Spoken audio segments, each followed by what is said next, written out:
दोस्तों नमस्कार। ये असहिष्णुता मुझे लगता है कि सिर्फ और सिर्फ भारत में पाई जाती है। ये असहिष्णुता नाम की जो ये बला है ना, ये कहीं न कहीं मुझे लगता है कि ये सिर्फ भारतीयों के लिए भारतीय द्वारा प्रदान की गई एक ऐसी कुव्यवस्था है, जिसमें जितने भी टुकड़े-टुकड़े गैंग के हैं, जितने भी कम्युनिस्ट हैं और जितने भी कांग्रेसी हैं, इनका एक प्रोपेगेंडा वॉर चलाने के लिए इस शब्द का प्रयोग किया जाता है। जी हाँ दोस्तों, मैं ये इसलिए नहीं कह रहा कि आज असहिष्णुता की मुझे आज क्यों आ गई, लेकिन बात अमेरिका की है।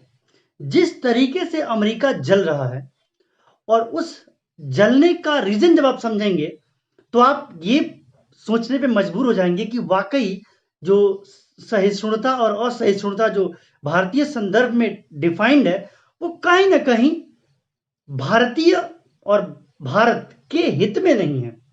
जी हाँ दोस्तों, एक 22 ईयर ओल्ड अमेरिकी नागरिक जॉर्ज फ्लॉयड का एक धोखाधड़ी के मामले में गिरफ्तारी होती है।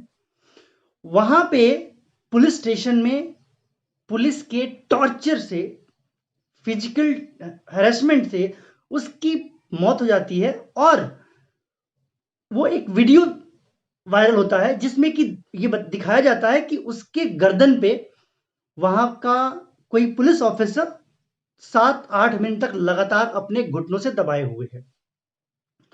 बहुत बड़ी बात होती है, किसी भी पुलिस ऑफिसर द्वारा इस तरह की हरकत कहीं से भी जायज़ नहीं ठहराई जा सकती और वहाँ भी जायज़ नहीं ठहराई जा सकती। लेकिन अगर यही कांड अगर भारत में हुआ होता, तो सोचिए क्या होता। मैं अभी अमेरिका में ही हूँ, अभी आगे बढ़ रहा हूँ अमेरिका के इश्यू को लेकर ही। उसके बाद उस तरह की हरकत को लेकर जिस तरीके की आगजनी, लूट वहाँ पे हुई, जिस तरीके का मॉब हुआ, जिस तरीके का प्रोटेस्ट, वो भी इस कोरोना के दौर में, जब बहुत कुछ इलाकों में लॉकडाउन है या फिर लॉकडाउन जैसी स्थिति है, उसके बाद भी जिस तरीके से वहाँ पे प्रोटेस्ट आउटब्रेक हुआ, वो कहीं न कहीं बताता है कि असहिष्णुता तो वहाँ भी है।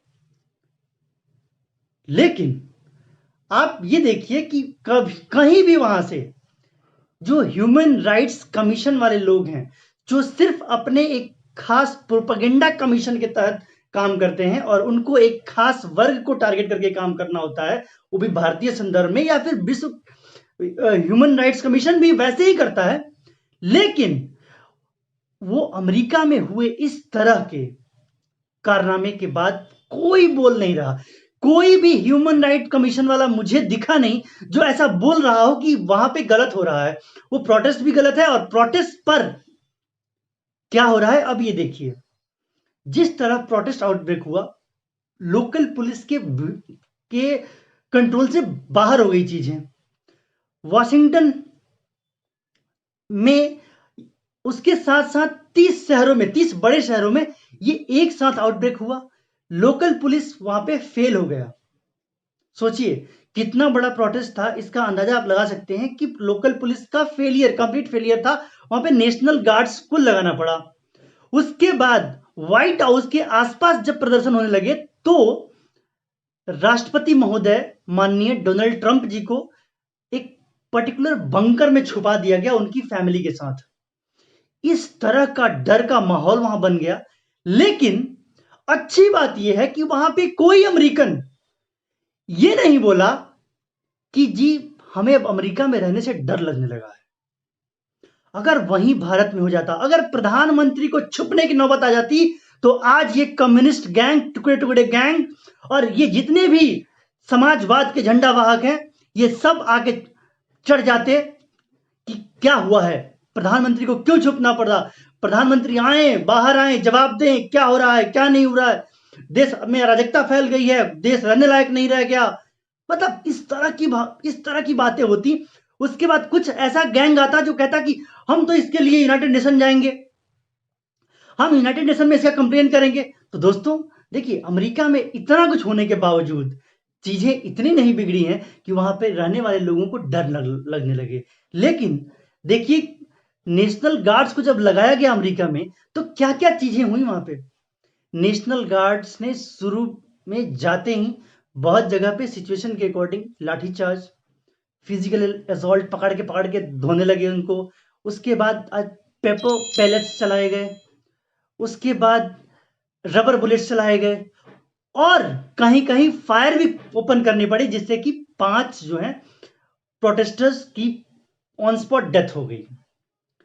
तो प्रोटेस्ट की इंटेंसिटी ये है कि 30 सिटीज, और उसके बाद इस तरह की भयावह स्थिति कि पैलेट गन से लेके और टीयर गैस सेल से लेके रबर बुलेट से लेके और सब कुछ अप्लाई कर देना पड़ा, जो कि एक नॉन मिलिट्री एक्शन में होता है।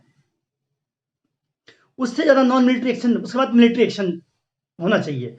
और शायद परिस्थितियां ये डेवलप हो रही हैं, लास्ट के 7 डेज से ये मामला चल रहा है और अभी प्रोटेस्ट बढ़ते जा रहा है, और अब वो प्रोटेस्ट एक भयंकर लूट मार में बदल गया है। वहां पे दुकानें लूट लिए जा रहे हैं, मॉल्स लूटे जा रहे हैं, वहां पे शॉपिंग सेंटर्स लूटे जा रहे हैं वहां पे, और इस तरह की परिस्थिति डेवलप हो गई है। तब भी वहां पे असहिष्णु गैंग जो है वो एक्टिव नहीं हुआ, क्योंकि उनको अपने देश, अपने देशवासी और अपनी व्यवस्था पे भरोसा और प्यार है उनसे।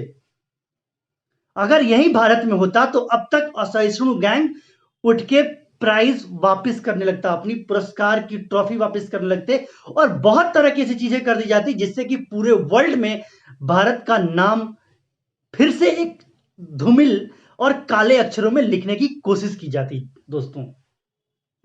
तो इस तरह से आप देखिए, तो जिस कदर अमेरिका में पूरे, लगभग पूरे अमेरिका की बात हो रही है, 30 बड़े शहर उनके, और उसमें कोई भी कम प्रोटेस्ट का नहीं है, प्रोटेस्ट की इंटेंसिटी कम नहीं हो रही है, हर जगह ज्यादा है, हर जगह बढ़ रही है, हर दिन बढ़ रही है, हर दिन लूटा जा रहा है सामान, कहीं से कुछ भी किया जा रहा है। लेकिन फिर भी इस तरह की चीजें अगर भारत में हो जाती तो वहां पे अमेरिका ह्यूमन राइट्स कमीशन भी नोटिस भेज देता, वर्ल्ड ह्यूमन राइट कमीशन भी नोटिस भेज देता। लेकिन आज वर्ल्ड ह्यूमन राइट कमीशन भी फेल है, उसको भी हिम्मत नहीं भेज दे अमेरिका को नोटिस की क्या हो रहा है, चाइना में क्या हो रहा है, हांगकांग में क्या हो रहा है, चाइना क्या कर रहा है, वो अपने सपने जाना है। लेकिन कहीं से भी ये हमारे ह्यूमन राइट्स कमीशन वाले हैं, ये जाग नहीं रहे हैं। ये शायद जिंदा भी हैं या नहीं मुझे नहीं पता, लेकिन सिर्फ और सिर्फ ये अगर भारत में कुछ होता है तो इनका जगना होता है, ये जगते हैं, ये एक्टिव होते हैं। लेकिन जैसे ही भारत से बाहर किसी और देश में होता है, पाकिस्तान में क्या हो रहा है देख लीजिए, पाकिस्तान में क्या हो रहा है और क्या होता आया है, आज तक किसी एक ह्यूमन राइट्स कमीशन का आप मुझे दिखा दीजिए सो कॉज नोटिस की पाकिस्तान को इशू हुआ हो, चाहे वो एशियन हो या वर्ल्ड हो, कोई भी नहीं हुआ है दोस्तों। तो इसलिए मैं बताना चाहूंगा, ये जितने भी देश विरोधी गैंग हैं, इनकी वजह से ही चीजें इस कदर खराब होती हैं कि किसी की भी बोलने की हिम्मत पड़ जाती है। दोस्तों, मामला अगर आंतरिक हो तो आंतरिक ही रहना चाहिए, मामला अगर भारत का हो तो भारत में ही रहना चाहिए। नहीं तो अगर जिस कदर, अगर कोई भी मुंह खोले, जुबान खोले अपनी कि हम इस बात को लेकर यूनाइटेड नेशन जाएंगे, उस पर देशद्रोह का मुकदमा चलना चाहिए। दोस्तों, मैं बता रहा हूं, ये पता नहीं चलता मुझे कि देशद्रोह का कानून है किस लिए और है कहां पे वो, और कब अप्लाई होता है, कितनों पे अप्लाई हुआ, ये कुछ भी पता नहीं चलता है। सिर्फ और सिर्फ देशद्रोह का कानून बन है, और उसको स्ट्रेंथन करने के बजाय कुछ कांग्रेसी ये कहते हैं कि हम हटा ही देंगे देशद्रोह के कानून को। दोस्तों, देशद्रोह का कानून जिस दिन हट गया, उस दिन अमेरिका जैसी स्थिति अगर हो जाए इंडिया में ना, तो इंडिया में यूनाइटेड नेशन अपनी सेना उतार देगा, और अमेरिका, रशिया, चाइना ये सब मिलके और सेना उतार देंगे, और उसके बाद दूसरा कुछ शुरू हो जाएगा, क्योंकि यहाँ पे लॉ एंड ऑर्डर खराब हो चुका होगा, ये रहने लायक देश नहीं होगा। बॉलीवुड के कुछ जितने भी सो कॉल्ड भांड है वो कहते हैं ये होगा, रहने लायक नहीं है। अगर अभी अमेरिका में होते तो क्या कहते, कुछ नहीं बोलते, क्योंकि अगर बोलते तो वहीं पे उनको गिरफ्तार करके, और जिस तरीके से जॉर्ज फ्लॉयड का फॉर्जरी के केस में जो हालत हुआ, उसको वहीं पे दबा के किसी कोने में मार देते इनको। तो परिस्थितियां इस कदर बिगड़ गई हैं देश में कि ह्यूमन राइट कमीशन भी जो है वो कहीं ना कहीं देश विरोधी गैंग और हर तरह के उस गैंग का सपोर्ट कर रहा है, जो देश को कहीं ना कहीं तोड़ने के बारे में सोचता है, जोड़ने के बारे में नहीं। जो जोड़ने के बारे में सोचता है उसको नोटिस इशू किया जाता है, उसके बाद उसको कोर्ट में ले जाया जाता है, जिससे कि फिर उसके बाद वो उस चीज को सपोर्ट करना ही छोड़ देगा दोस्तों। तो परिस्थितियां इस कदर बिगड़ गई हैं। खैर जो भी है, मैं सिर्फ ये कहना चाहूंगा कि अपने यहां जो भी असहिष्णु गैंग हैं हमारे, उनको ये सोचना चाहिए कि चीजें कब और किस प्लेटफॉर्म पे डिस्कस करना है, वो अमेरिका से सीखना चाहिए। क्योंकि अगर अमेरिका में जो कुछ भी हो रहा है वो चीजें इतनी आसान नहीं है। अगर वो इंडिया में हो जाती ना, अगर इंडिया के 4 महानगरों में ही हो जाती, तो पूरा वर्ल्ड ह्यूमन राइट कमीशन भी हिल जाता। इसलिए आप असहिष्णु गैंग वाले कहीं ना कहीं इस बात को सोचें और इस पर विचार करें, और तब आगे, क्योंकि लॉ एंड ऑर्डर की सिचुएशन हर जगह आ सकती है और वो आती रहेगी, लेकिन उस लॉ एंड ऑर्डर सिचुएशन को इंटरनल प्लेटफॉर्म सफिशिएंट है, सक्षम है, जिस पे उनको डील किया जा सकता है। तो वहीं तक उनको सीमित रखें, इसमें देश की भलाई है, और जिसमें देश की भलाई है उसमें आपकी भी भलाई है। बहुत बहुत धन्यवाद। नमस्कार।